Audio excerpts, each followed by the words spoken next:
Hey guys, welcome back to Fiction Flux. Hope you're all doing well. Now let's get into it.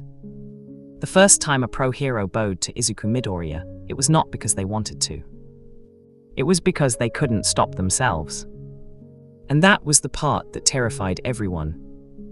Not the bowing was just the visible thing, the thing cameras caught, the thing that ended up on news feeds and hero forums and late-night emergency commission meetings where people sat around tables in expensive chairs and used very careful language to describe something they fundamentally did not have language for. The terrifying part was what happened right before the bowing. The moment when a pro-hero, someone who had trained for years, someone who had faced villains that would make ordinary people's legs give out, someone who had built a career on the specific foundation of never being the one who bent, felt something move through them from the outside, and understood with complete and sudden clarity that the thing moving through them was not asking permission. That was the part nobody put in the reports. Because putting it in the reports meant admitting what it felt like from the inside. And what it felt like from the inside was this. Like standing in a dark room and having every light turn on simultaneously. Like every decision you had ever made being visible all at once. Like being completely known by something that had decided, after knowing you completely, exactly what you were worth. The hero who bowed first was Endeavor. Number 2 hero, Flame Pillar, the man who had turned cruelty into a training philosophy and called it excellence. The man who had walked into rooms his entire career with the specific energy of someone who had decided long ago that the hierarchy of the world existed to be climbed, and he was going to climb it over whatever was necessary. He bowed, one knee, head down, in the middle of a street in Musutafu on a Tuesday afternoon with cameras everywhere and civilians watching, and his agency's PR team having a collective breakdown in real time.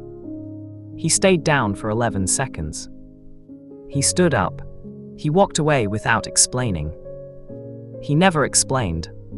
But 3 people had been close enough to see his face when he stood up. All 3 of them said the same thing independently in their separate reports. They said he looked like someone who had just been shown something true about himself that he had been hiding from for 40 years. They said he looked like the hiding was over. And standing in the middle of the street, where Endeavor had just knelt, was a 15-year-old boy with green hair and freckles and ink on his fingers, and an expression that was not triumphant or cold or anything that the situation seemed to call for. He looked sad. That was the word all 3 witnesses used independently. Sad. Like someone who had been given something they never asked for and had not yet figured out what to do with it. He reached into his bag. He took out a notebook. He started writing. Okay, we need to go back. Because you cannot understand the street and Endeavor and 11 seconds on one knee without understanding what came before it. And what came before it is the kind of origin story that hits different. The kind that makes you realize the ending was inevitable from the very beginning. The kind where you go back and watch the first scene again and see everything you missed the first time. So let's go back to the beginning. And the beginning is a doctor's office. He was 4 years old. The office smelled like antiseptic and the specific anxiety of people waiting for information they were not sure they wanted. His mother was beside him.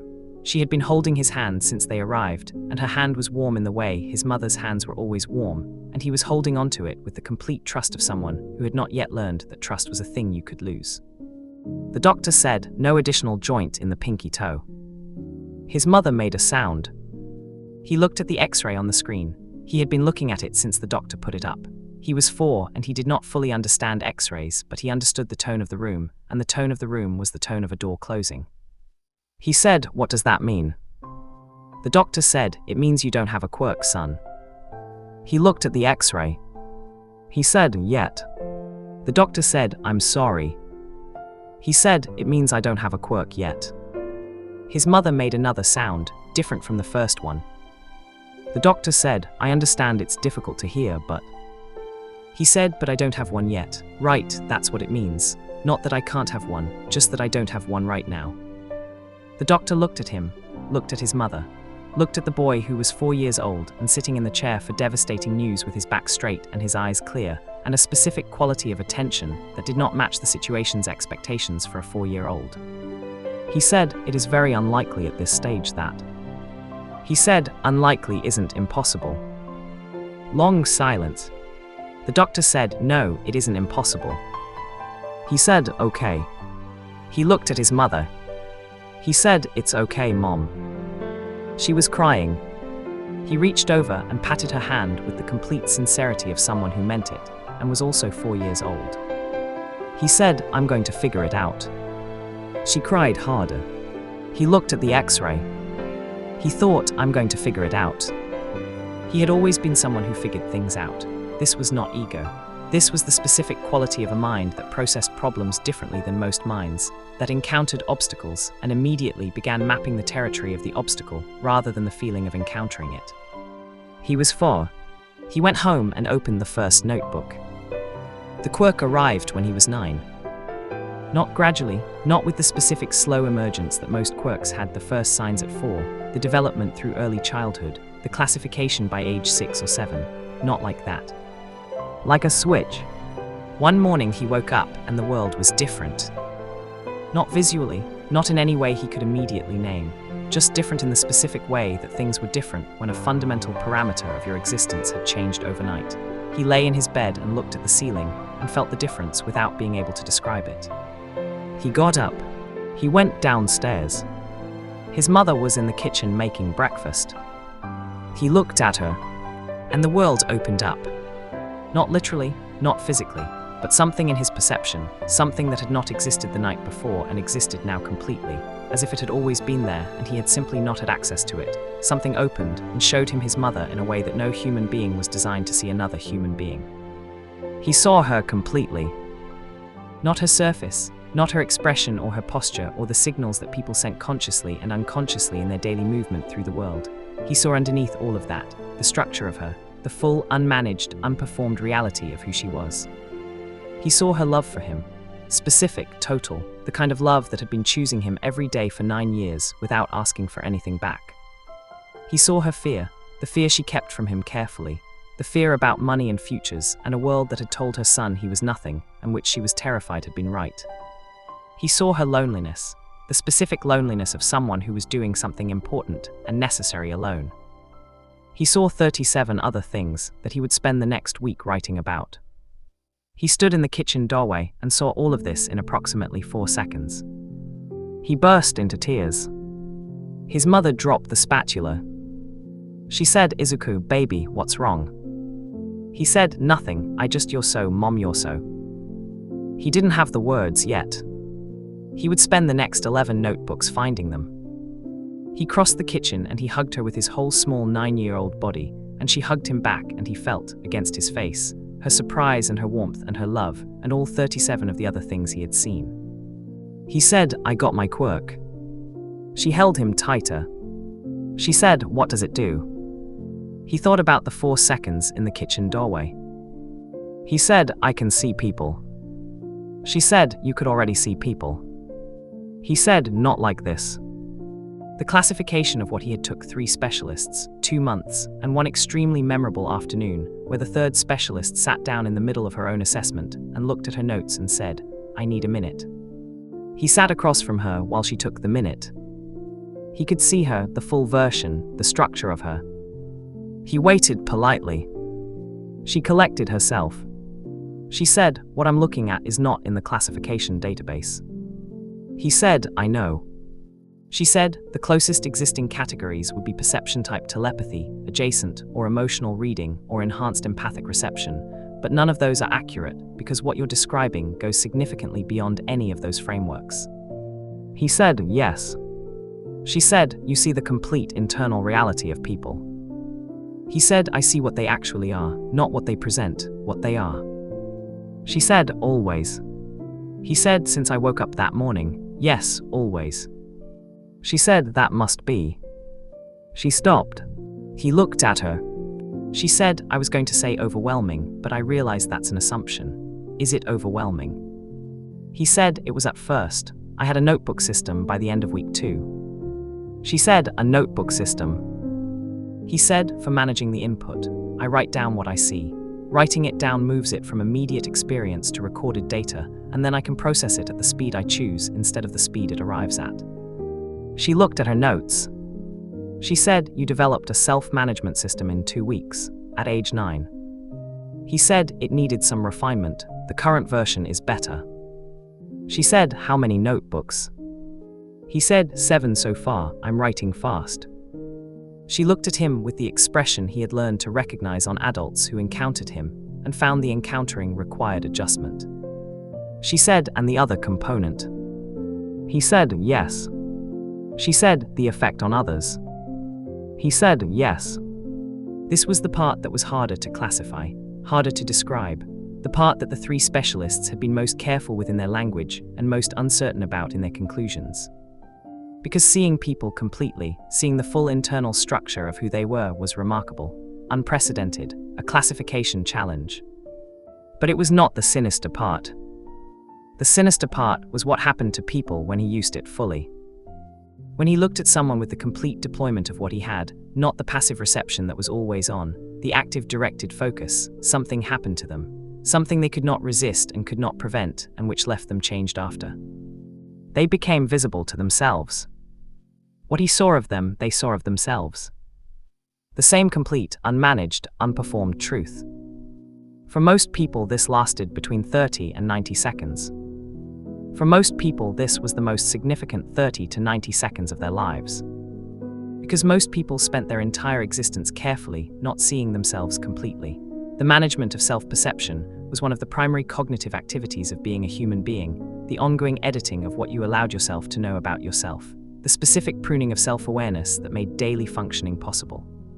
He removed the pruning for 30 to 90 seconds. And what people found when the pruning was removed depended entirely on what they had been pruning. Some people found grief, old grief, the kind that had been managed into numbness so long it had stopped feeling like grief and had started feeling like just the color of things. Some people found love, accumulated love they had not been allowing themselves to fully feel, because full feeling felt like vulnerability.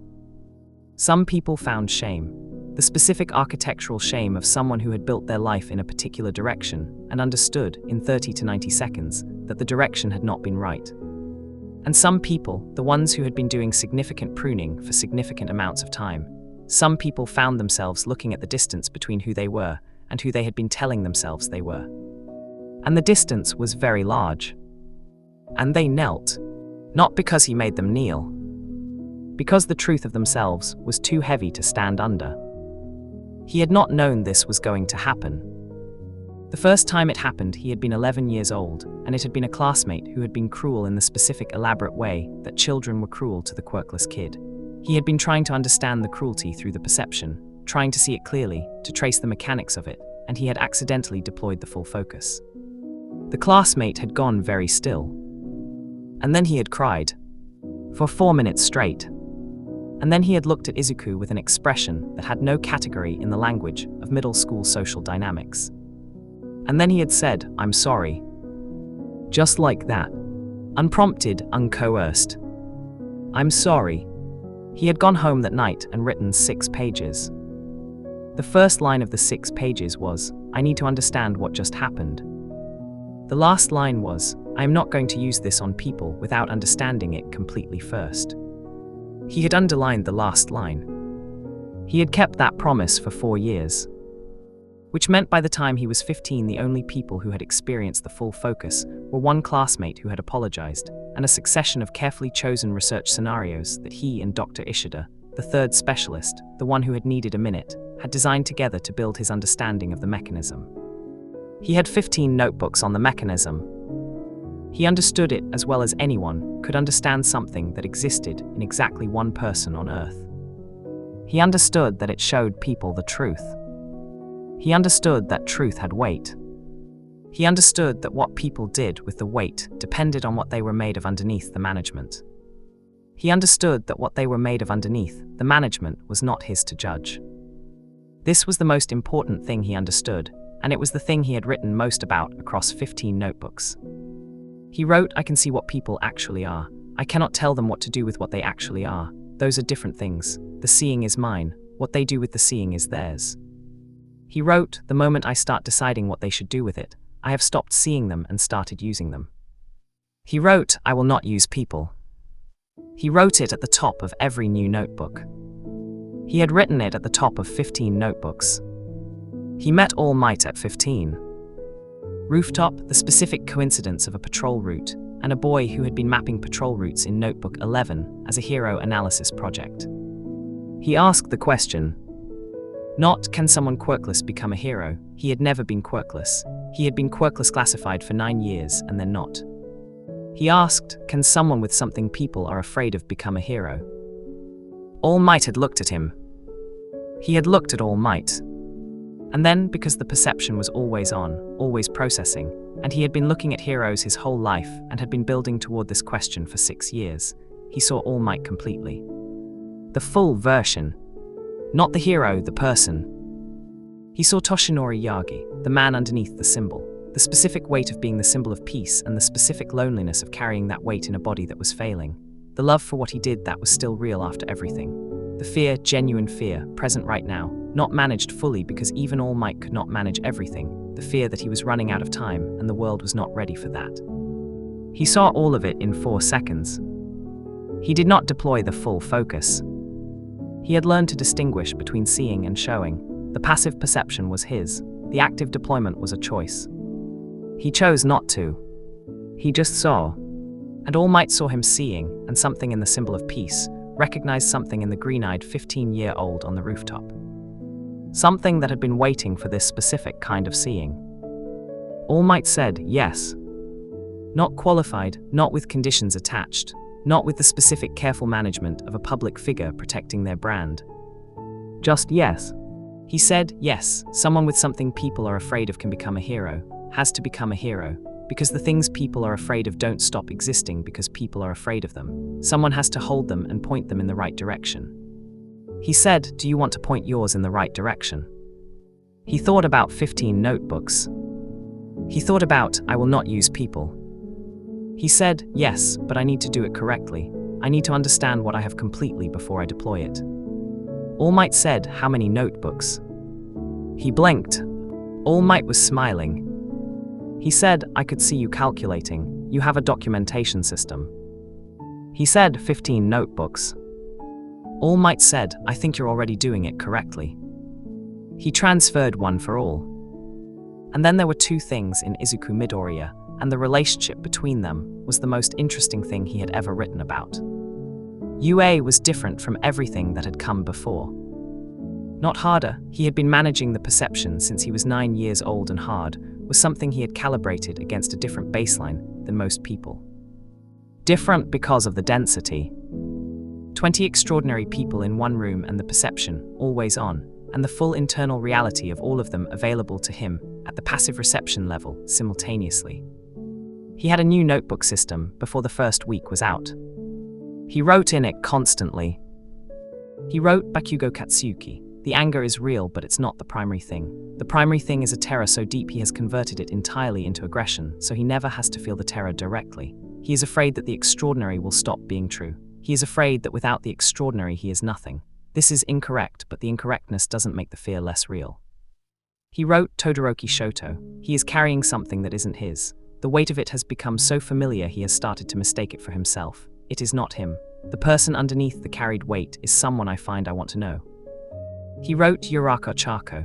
The warmth is real, not performance, actually real. She has decided the world is worth being open to and has not yet been broken of that decision, and I find I am invested in her not being broken of it. He wrote about all 20 of them. He wrote about Aizawa, whose exhaustion was real, and whose investment was also real, and who had decided a long time ago that caring about outcomes was less dangerous than caring about people, and who was in the specific process of finding out that the distinction was harder to maintain than he had planned. He wrote and he observed, and he kept the perception passive, and he went to class and trained, and broke his bones on One for All and rebuilt them, and did all the things that UA required. And he did not deploy the full focus. Not once. Not on any of them. Because seeing them was not the same as showing them themselves, and he had made that distinction at age 11, and he kept it. But he was always seeing. Always knowing. And being known without knowing you are being known is its own particular thing. The class felt it without understanding what they were feeling. They felt the specific quality of being near someone who saw them clearly, who responded to what they actually were rather than what they presented, who never seemed confused by the gap between the performance and the person. It produced a specific kind of ease. The ease of not having to maintain the performance. He did not know he was producing this ease. He was just being what he was. The incident with Endeavor happened 6 months in. It was not planned. He had been very clear with himself about not planning deployments. Deployments required the kind of deliberate decision-making that he had structured his entire ethical framework around, and deliberate decisions about the full focus were not something he took lightly. But Endeavor had come to UA. Not as part of the program, as Endeavor, with cameras and agency representatives and the specific performed quality of a public appearance that was also an assessment, looking at UA's first-year class the way someone who was thinking several moves ahead looked at resources they might want access to later. He had walked through the training ground. He had stopped at Todoroki. He had said things. The specific category of things that parents who had turned their children into projects said when they encountered evidence that the project was developing in a direction they had not specified. He had said them quietly, for Todoroki only, or so he believed. Izuku was close enough to hear. He heard. He looked at Endeavor. And Endeavor, in the middle of saying things to his son that were about control, dressed as ambition, Endeavor looked back. Their eyes met. Izuku had been holding the passive perception the entire time, taking in information, processing, writing in the notebook in his head the way he did when he couldn't write in it physically. But when Endeavor's eyes met his, and he saw Endeavor clearly, the full passive reception of who Endeavor actually was, something moved in him that was not analytical. Something was angry. Not the explosive surface anger, the deep structural anger, the kind that lived below thought, the kind that existed in response to very specific things. He had not fully deployed the focus deliberately. But the anger moved through him, and the anger was the thing that the full focus ran on, the genuine feeling, the unmanaged thing, and the focus went out before he decided to send it. For 11 seconds, Endeavor saw himself. The complete and unmanaged truth of who he was. What he had done. What it had cost. What was underneath the fire and the ambition, and the number 2 ranking, and all of the architecture he had built around the wound at the center of it. He saw it all. 11 seconds. He went to one knee. He did not know why. That was the part he could never explain afterward. He did not choose to kneel. The kneeling was what his body did when the weight of the truth he was seeing arrived in full, and his legs processed the weight before his conscious mind caught up. One knee. Head down. 11 seconds. He stood up.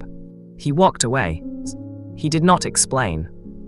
Izuku stood in the training ground with the anger fading, and the focus contracting back to passive, and the notebook open in his hands. Todoroki was looking at him. Not at his father's retreating back, at him. He said, "What did you do?" Izuku said, "Something I wasn't planning to do." He said, "What was it?"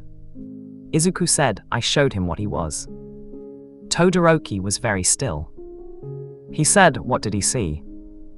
Izuku said, "Himself." Long silence.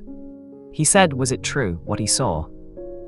Izuku said, "I can't show people things that aren't true. I can only show them what actually is." Todoroki looked at where his father had been standing. He said, "Okay." Just that. "Okay." He turned and walked back to his training position. Izuku watched him go. He wrote in his notebook for a long time after. He wrote, "I deployed without deciding. That's the first time that has happened since I was 11. The trigger was anger, genuine, unmanaged anger. I need to write about that carefully." He wrote, "I am not going to pretend it was wrong. What Endeavor was doing was wrong, and I saw it clearly, and the anger was a correct response." He wrote, "But correct response and correctly deployed response are different things. I need to understand the difference more precisely." He wrote, adding a new section to the management framework. He wrote, section title, "The difference between what I feel and what I choose to show." He wrote, beginning documentation on this section immediately. The commission called 2 days later. The footage was everywhere by then. Not the conversation between Endeavor and Todoroki. That part the cameras had not caught clearly, but the 11 seconds and the knee and the walking away, that was on every newsfeed in the country. And the question underneath every piece of coverage was the same. What did the kid do? She said, we've reviewed the footage. He said, yes. She said, we'd like to understand what happened. He said, I understand that. I'd like to understand it better myself. I have notes. She said, we know about the notes. He said, everyone knows about the notes. She said, the effect on Endeavor. He said, yes. She said, is it replicable? He said, yes. She said, controllable. He said, usually, Tuesdays I had an unplanned deployment. That's the first unplanned deployment in 4 years. I'm working on the framework gap that allowed it. She said, what caused it? He said, anger. She said, at Endeavor. He said, at what he was doing to his son. Yes. The woman on the other side of the call was quiet for a moment. She said, and if you had deployed it intentionally, what would you have shown him? He said the same thing. What I show people is what they actually are. I don't choose the content. I only choose whether to show it. She said, and you chose not to. He said, I chose not to deploy it deliberately. The deployment happened because I was feeling something genuinely, and the focus runs on genuine feeling, and I hadn't fully closed that pathway yet.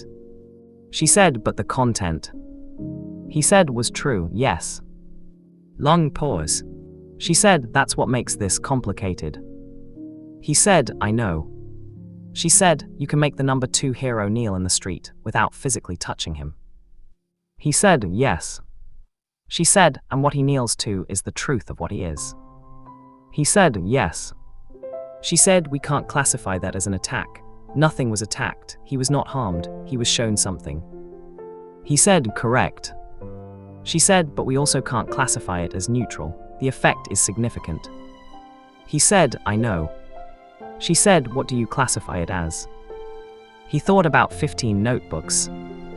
He thought about, I will not use people. He said, I classify it as a responsibility. She said, explain.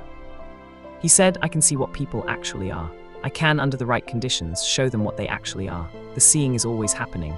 The showing is a choice I make. The responsibility is to make that choice carefully, to understand the weight of it, to never deploy it for my benefit or for the benefit of a narrative or for any reason except the one I can justify clearly and honestly in writing.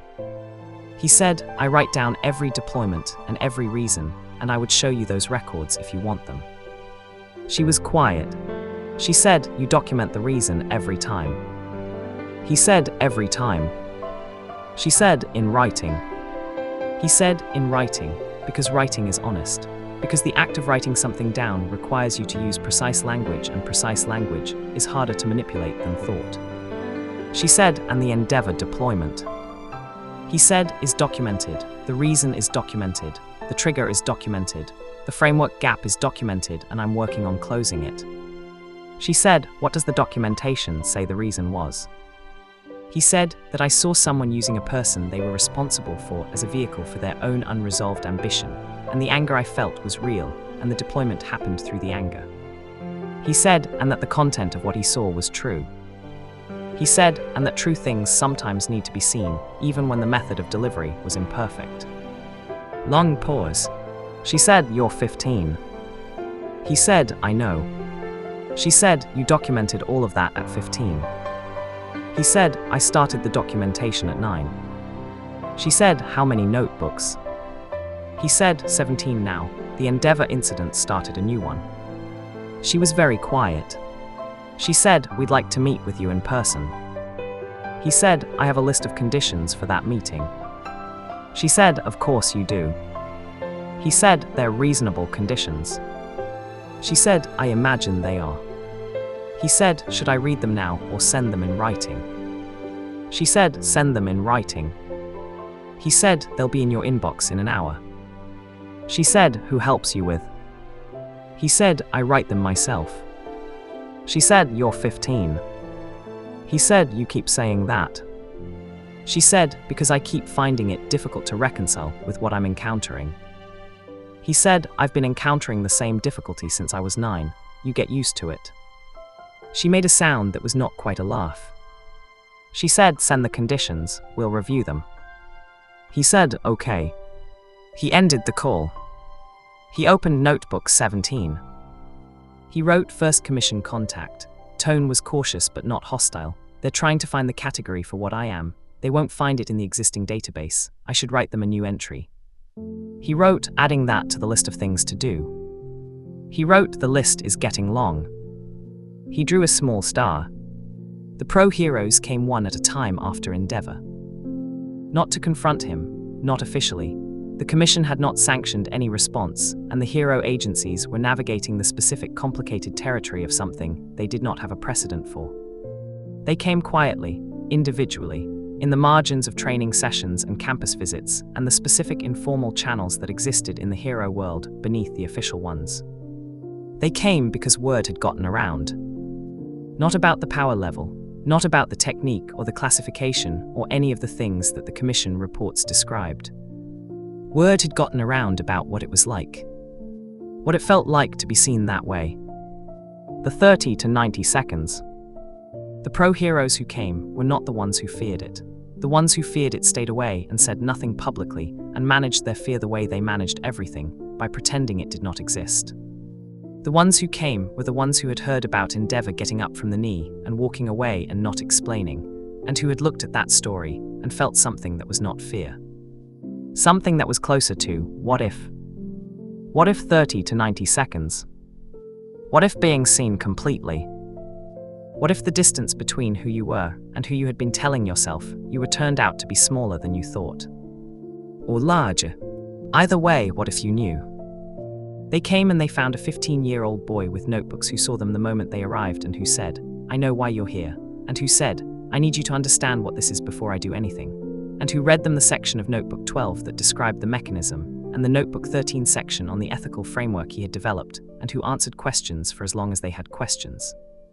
And then he asked them, do you want me to show you? Some said yes. Some said no. He respected both answers completely. The ones who said yes came back different. Not broken, not devastated. Different in the specific way that people were different when something they had been carrying for a long time had been looked at directly and found to be what it was. Some of them cried. Some of them sat in silence for a long time. Some of them said things about things that had been unspoken for years. One of them, a hero who had been in the top 10 for 6 years, and whose public image was built on a specific kind of invulnerability, sat in the room afterward and said, I have been pretending I was okay with something for 11 years. He said, what happens now? Izuku said, that's yours to decide, not mine. I can see what you are, I can show it to you. What you do with what you see is entirely yours. The hero was quiet. He said, but you know what I should do. Izuku said, yes. He said, are you going to tell me? Izuku said, no. He said, why? Izuku said, because you already know. I can see that you know. You've known for 11 years. You don't need me to tell you what you already know. You need to decide to listen to yourself. Long pause. The hero said, that's the whole thing, isn't it? Izuku said, yes. He said, you don't make anyone do anything. He said, you just make it impossible to pretend anymore. Izuku said, yes. The hero sat with that. He said, that's more powerful than making anyone do anything. Izuku said, I know. He said, that's terrifying. Izuku said, I know that too.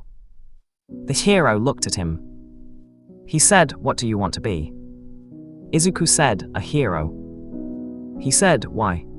Izuku thought about the passive perception that was always on, about seeing everyone completely, about the specific weight of knowing what people actually were and caring about it and not being able to stop caring about it. He said, because I can see what people are, all of it, the real version, and I care about the real version, even when it's hard, even when it's complicated. I care about what people actually are and I want to protect that. He said, not the performance, the actual thing. He said, I want to be the hero who protects the actual thing. The hero looked at him for a long time. Then he said, okay. He stood up. He held out his hand. Izuku shook it. He felt the hand in the normal way. Contact, pressure, the social vocabulary of a handshake. He saw the man clearly, the full version, what was there and what had shifted in the last hour and what was still settling. He let go. The hero walked to the door. He stopped. He said, the notebook you read to me, from Notebook 12. Izuku said, yes. He said, the ethical framework. Izuku said, yes.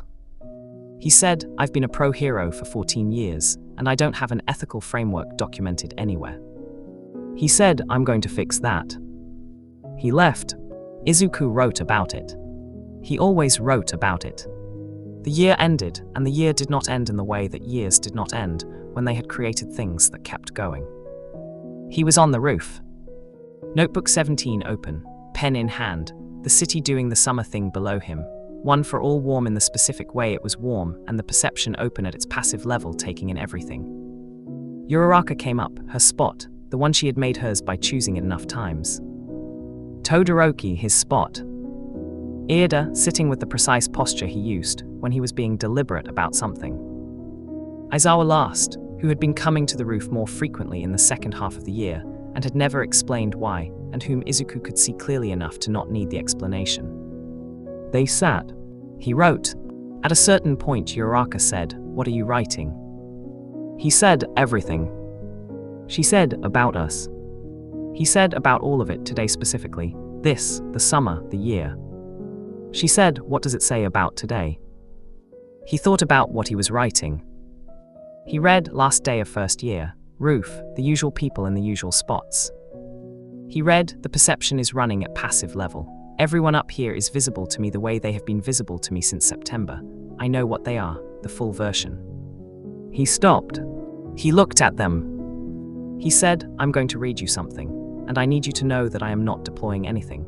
This is just me saying out loud what I can see because you deserve to hear it." They looked at him. He said, "Uraraka, you decided the world was worth being open to, and you have not been broken of that decision, and I have been writing about how much that matters since September. The warmth you produce is real, and it reaches people in ways you don't see from where you're standing." She was very still. He said, "Todoroki, the thing you're carrying that isn't yours is getting lighter. I can see it getting lighter. You don't have to take my word for it, but I want you to know I see it." He said, "Ida, you care so much about the right thing that sometimes you can't see the right thing through the caring. That's not a flaw. That's the specific problem of taking something seriously. It's worth taking seriously." He said, "Aizawa-sensei, you came to the roof 9 times this semester without a stated reason. I see the reason. I'm not going to say it out loud, but I want you to know that what you're doing counts even when you're not sure it counts." The roof was quiet. Uraraka made a sound. He said, "I can see what you are, all of you, the complete version, not the performance, the actual thing." He said, "The actual thing is remarkable, all 4 of you." He said, "I wanted to say that out loud at least once." He went back to his notebook. He wrote, "I said it out loud." He wrote, "I should have said it out loud sooner." He wrote, adding that to the framework, not as a correction, as an addition. The seeing is mine, the showing is a choice. And sometimes the right choice is to say what you see, not to change anyone, but simply because the true thing deserves to be said. He looked at that. He wrote, "That's the whole of it, that's what I'm for." He underlined it. He closed notebook 17. He opened notebook 18. He wrote at the top of the first page, second year.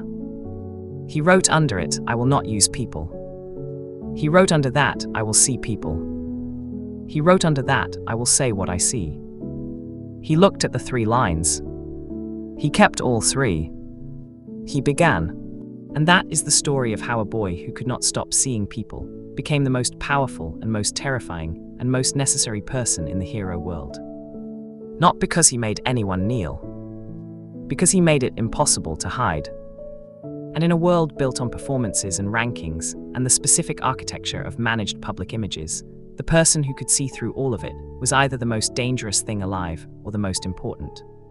He was both. No cap, he was built different from day one. And the notebooks proved it. Second year started differently. Not dramatically, not with the specific announced quality of something that knew it was a turning point. It started the way real things started, quietly, in the ordinary texture of a Tuesday morning, with 18 notebooks in his bag, and the perception running at passive level, and the city doing what cities did before anyone was ready for them to be doing it. He walked into UA, and the building felt different. Not the buildings, him in the building.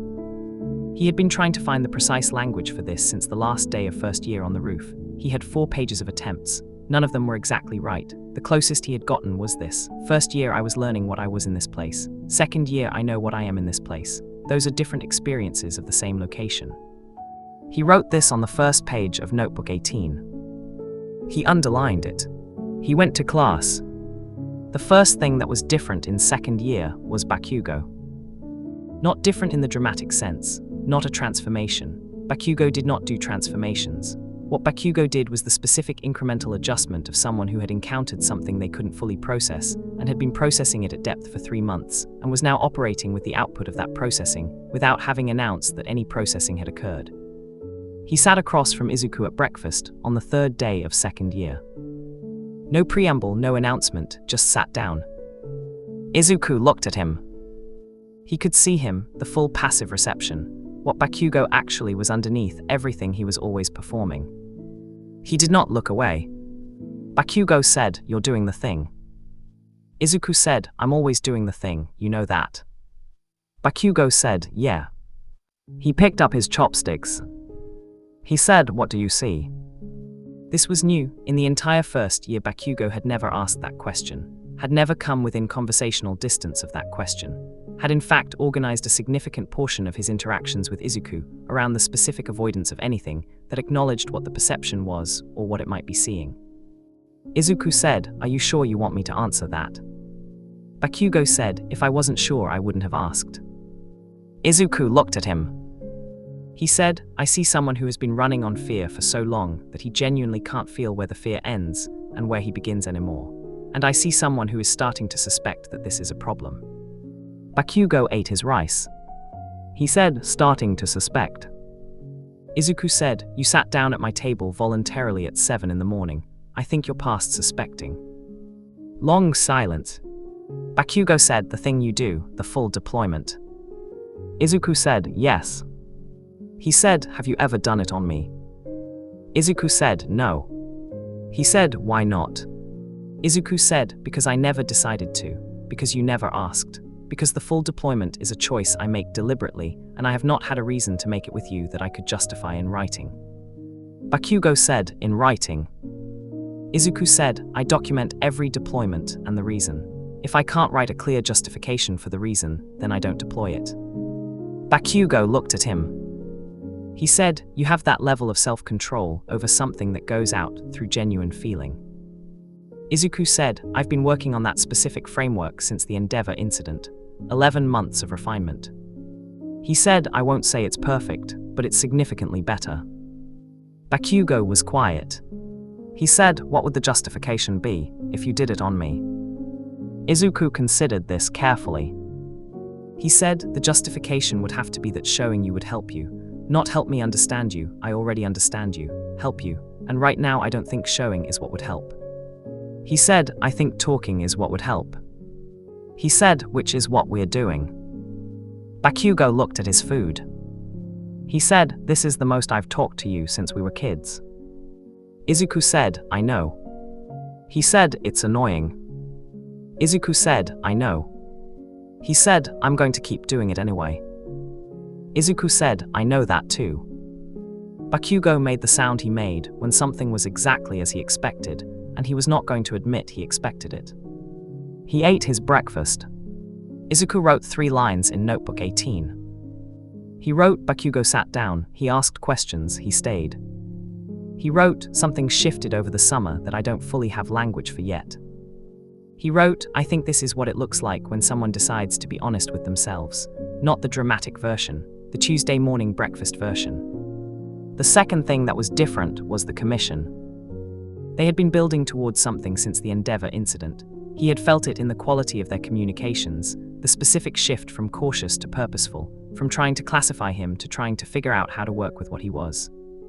The meeting happened in October.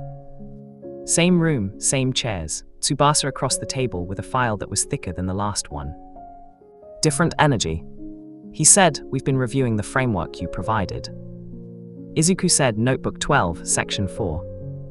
He said, yes, and the supplementary documentation from the post-Endeavor notebooks. Izuku said, 13 and 14.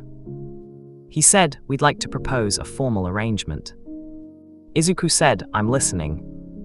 He said, you're a second-year student, you're not yet licensed, you cannot officially act as a hero. Izuku said, correct. He said, but what you can do is not classified as hero work under the current framework. Izuku said, because I don't physically engage with anything. I see people and sometimes I show them themselves, and neither of those actions fits the definition of hero activity under current statute. Tsubasa said, correct. He said, there are situations the Commission encounters where what you do would be more effective than what our current resources can provide. Izuku said, give me an example. Tsubasa said, individuals in positions of significant power who are operating in ways that are causing harm, who cannot be addressed through standard channels because their power insulates them from standard channels. He said, people who have built structures that protect them from accountability. Izuku said, you want me to show them themselves.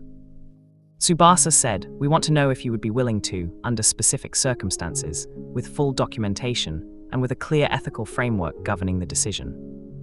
Izuku looked at him. He said, you've read the ethical framework. He said, you know I won't deploy it for institutional benefit if I can't justify it on the basis of genuine help to the person. Tsubasa said, yes. He said, so what you're asking is whether there are cases where showing someone the truth of themselves would constitute genuine help to them, even when the institutional benefit is also present. Izuku said, yes, that's what I'm asking you to consider. He thought about it. He thought about 15 notebooks of ethical framework development. He thought about the hero who had said, I've been pretending I was okay with something for 11 years. He thought about what that hero had done in the 3 months since, the specific changes, the documented outcomes, the people who had been affected by those changes in ways that rippled outward. He said, I'll consider specific cases, on my terms, with my documentation, and I reserve the right to decline any case where I cannot write a clear justification. Tsubasa said, that's acceptable. He said, it's not negotiable. Tsubasa said, I understand. Izuku said, there's one more condition. Tsubasa said, yes. He said, for every case where I consider deployment, you give me full information, not the Commission's assessment of the situation, the actual information, everything. He said, I can see when I'm being given partial information. I need you to know that up front. Giving me partial information does not produce partial deployment. It produces me declining to deploy because I cannot make a documented ethical justification based on incomplete data. Tsubasa looked at him for a long moment. He said, you can see when you're being given partial information. Izuku said, the perception is always running. I can see the difference between someone who is giving me everything and someone who is managing what they give me. It's visible in the same way everything else is visible. Long pause. Tsubasa said, that's going to change how we prepare for these conversations. Izuku said, that's the point. He said, I'll send you the formal conditions in writing. Tsubasa said, Notebook 18. Izuku said, Notebook 19. 18 is getting full. The cases came slowly. He had expected that. The Commission was an institution, and institutions moved at institutional pace even when they had decided to move. He had written about this in Notebook 19. He had written, they will send me cases when they have exhausted other options, and when the cases are significant enough to justify the documentation risk of involving me. I expect the first case in approximately 6 weeks. It was 5 weeks and 3 days. He wrote, reasonably accurate. The first case was a regional authority, someone with significant power over resource allocation in a district with documented problems. Not a villain, not a criminal, someone who had been making decisions shaped by things they were not acknowledging to themselves and whose decisions were costing people things they could not afford to lose. He read the file. He wrote his assessment. He wrote, the file is complete. The Commission has provided everything. The situation is real. He wrote, the question is whether showing this person the truth of what they are doing and why would constitute help to them. He wrote, I think it would. The pattern in the file suggests someone who started in this position with genuine intentions and has been moving away from those intentions incrementally without a clear moment of recognition. A clear moment of recognition could redirect the trajectory. He wrote, I'm going to do this. He wrote the justification for 3 pages. Then he went. He sat across from the regional authority in a meeting that the Commission had arranged under different pretext. He listened to the man talk for 20 minutes. He ran the passive perception and confirmed what the file had suggested and found some things the file had not mentioned that were relevant. He wrote them down. He made his decision. He looked at the man. The man looked back. 47 seconds. The man saw himself. He was quiet for a long time afterward. Then he said, "There's a funding allocation I've been putting off reviewing." Izuku said, "Yes." He said, "I've been putting it off because reviewing it would require acknowledging something I've been." He stopped. He said, "I'll review it this week." Izuku said, "Okay." The man looked at him. He said, "How old are you?" Izuku said, 16. He said, 16. Izuku said, "Yes." He said, "And you've been documenting the ethical framework for this since you were 9. Izuku said, "The framework itself since 9, the application framework since 11, the institutional application section since last year." The man was quiet. He said, "The funding allocation is going to help a lot of people." Izuku said, "I know." He said, "Did you know before you came in?" Izuku said, "I knew what the file said. I know what you're carrying. I didn't know what you were going to decide to do with what you saw." He said, "But you thought I would decide this." Izuku said, "I thought you might. The file suggested someone who still had the original intention somewhere underneath everything else." He said, "And if I hadn't decided this?"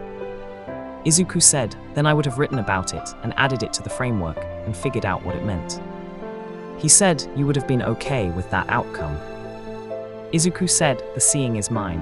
What you do with what you see is yours. I don't deploy the focus to produce specific outcomes. I deploy it because someone deserves to see themselves clearly.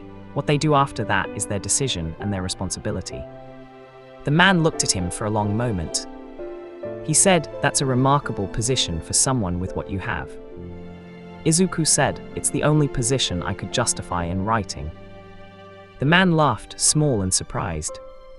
He said, "Go back to school." Izuku said, "Yes, sir." He went back to school. He wrote 11 pages. The year accelerated in the way that second years accelerated when the context of what everything was became clearer, and the urgency of developing within that context became personal rather than institutional.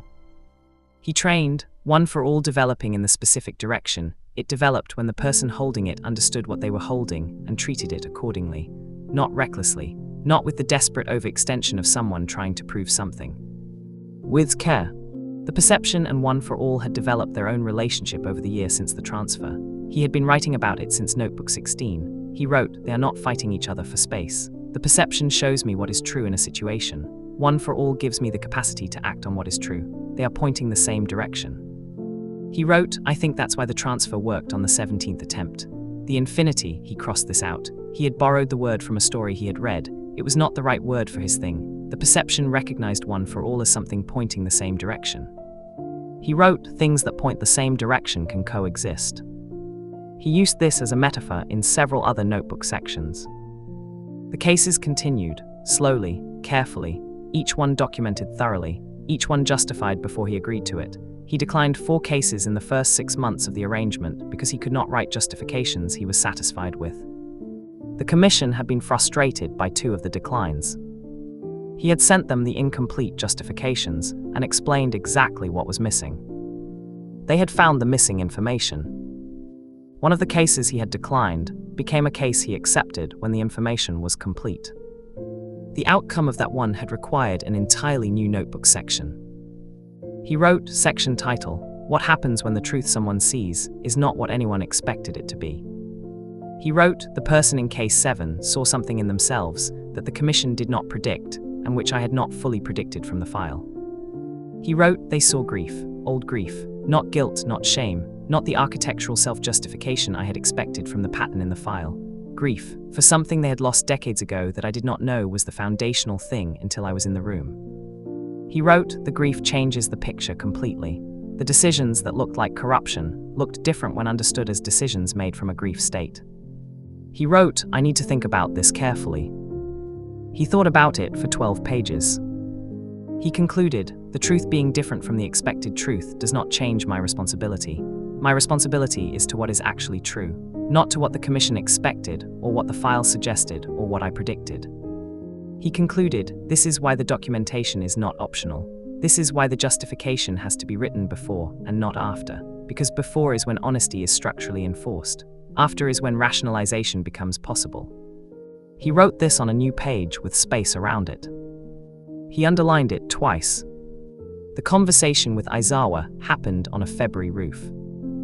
Cold, the city below them doing the winter thing. He had been on the roof for 40 minutes, and Aizawa had been there for 30 of them, and neither of them had said anything, and the silence had the full quality. Aizawa said, "The commission arrangement."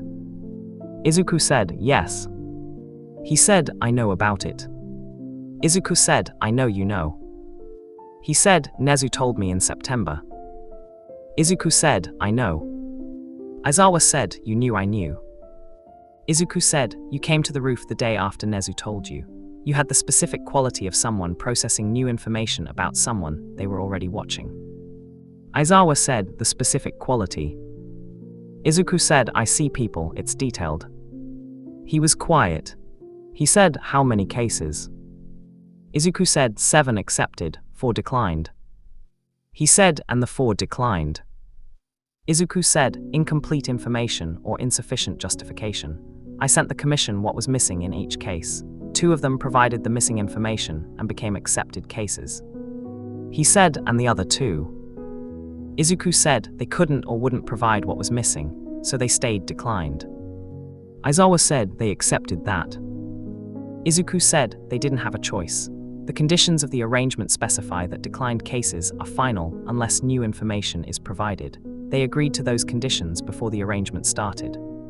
He said, "You negotiated that before the arrangement started."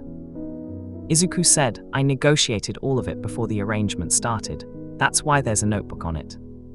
Aizawa said, "How many notebooks total now?" Izuku said, 21, 22 next week probably. February is a high documentation month. He was quiet for a while. He said, "Midoriya." He said, "I want to ask you something directly." Izuku said, "Okay." He said, "Are you okay?" Izuku looked at the city. He said, "You always ask that." He said, "Yes, and you always answer it carefully, which tells me more than the answer does." Izuku was quiet. He said, "The cases are harder than I expected. Not ethically, the ethical framework is holding, harder in a different way." He said, "I see what people are. All of it. The cases involve people who have been doing harm and I see them clearly, and I see why, and I see the full version of a person who has been doing harm, and the full version always contains more than the harm." He said, "The more is what I write about for days after each case." He said, "The more is hard to carry." Aizawa said, "Because it makes it complicated." Izuku said, "Because it makes it true. Complicated things are fine, true things are heavier than complicated things." Aizawa was very still. He said, "You carry the true version of every person you've ever looked at." Izuku said, "At the passive level, yes. At the deployment level, I write it down and that helps." He said, "But you still carry it." Izuku said, "Yes." He said, "Even the people in the cases." Izuku said, "Especially the people in the cases." Aizawa said, "That's a significant weight for a 16-year-old. Izuku said, "It's a significant weight for anyone. I've just been doing it since I was 9, so I've had more time to develop load-bearing infrastructure." He said, "The notebooks." Izuku said, "The notebooks, and the roof, and the people who come to the roof." Aizawa did not say anything about being one of the people who came to the roof. Izuku did not say it either. But they both knew it was said. He wrote about it in Notebook 21. He wrote, "He came to the roof again tonight, the 33rd time since September." He wrote, "He asked if I was okay, and I told him something true." He wrote, "I think this is what having somewhere to put things feels like, not the notebooks. The notebooks are where I put things to understand them. This is different. This is where I put things so they don't only exist in me." He wrote, "I did not know there was a difference until I had a comparison case." He wrote, adding this to the ongoing section. "The end of second year arrived the way ends arrived when they were also beginnings, without the clean sense of completion that endings were supposed to have, with the ongoing quality of things that were not finished, but were moving." He was on the roof. Last day. The usual people in the usual spots. He had been writing for 20 minutes when Uraraka said, "Read us something." He looked up. She said from the notebook, "Something from this year." I want to hear something from this year. He looked at the notebook. He turned back through the pages. He found a page from November, a day after a case that had been difficult in the way that true things were difficult. He read, I saw someone today who had spent 30 years making decisions from a wound they never named. The decisions caused harm. The harm is documented and real. And the wound is also documented and real. And the person is more than both of those things. I have been sitting with this for 3 hours. He stopped. He said, that's the first part. The second part is harder. Uraraka said, read the second part. He said, the harder thing to write is this. Seeing people completely is not a burden I carry reluctantly. I have written about it as weight, and it is weight, but weight and burden are not the same thing. A burden is something you would put down if you could. Weight is something you carry because it's real, and real things have weight, and you would not want them to be weightless because weightless means not real. I would not want what I see to be not real. I would not want to see less of people than they are. The weight is the cost of the seeing. The seeing is worth the cost. He closed the notebook. The roof was quiet. Todoroki said, you wrote that after a case. Izuku said, yes. He said, that's how you see all of us. Izuku said, yes. He said, the weight version. Izuku said, the complete version, which has weight because it's real, yes. Todoroki looked at the city. He said, what does it feel like, carrying all of it? Izuku thought about 21 notebooks. He thought about 17 attempts and warmth being underlined 3 times. He thought about Tuesday breakfast with Bakugo and Aizawa on the roof 33 times, and Uraraka figuring out what he would actually eat, and Todoroki's fire being actually itself. He said, it feels like being alive in the specific way that being alive means being connected to something real. Not comfortable necessarily, but real. He said, I'll take real. Nobody said anything for a while. Then Kirishima said, that was the most manly thing I have ever heard, and I say that with complete sincerity. And then Uraraka was laughing, and Bakugo made the sound, and even Todoroki did the thing with his face, and Aizawa said nothing, but his presence on the roof had the quality it had when he was where he had decided to be. Izuku wrote. He wrote last day of second year, roof, the usual people, the usual spots. He wrote, the perception is running, I can see all of them, the full version, everything they are. He wrote, I have been writing about what I see for 13 years. He wrote, I am going to keep writing. He wrote, that's the whole project, that's always been the whole project. He wrote, see people completely. He wrote, care about the complete version. He wrote, say what you see when saying it helps. He wrote, write everything down. He wrote, keep going. He looked at those 5 lines. He kept them. He closed notebook 21. He opened notebook 22. He wrote at the top, 3rd year. He looked at the city.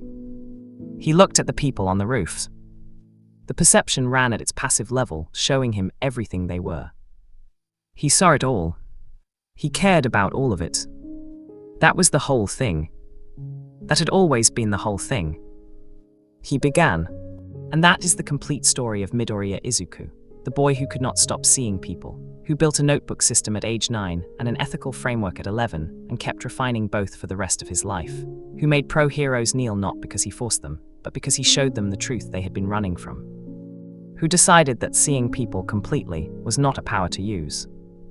It was a responsibility to carry. And he carried it. Every day. With 22 notebooks and a roof, and the specific warm weight of caring about what was actually real. No cap, he was the most built different character we have ever written on this channel. And the notebooks proved it. Every single page. If you made it to the very end of this story, then you are absolutely Fiction Flux family, and we love you for it. Please subscribe and hit that like button and share this video with every anime fan you know, because every single share helps us grow and reach more people who love these stories just as much as we do. It genuinely means everything to us, and we see every one of you who watches all the way through. Drop in the comments what topic we should cover next, because we make these stories for you, and we want to know what worlds you want to explore together. See you in the next one.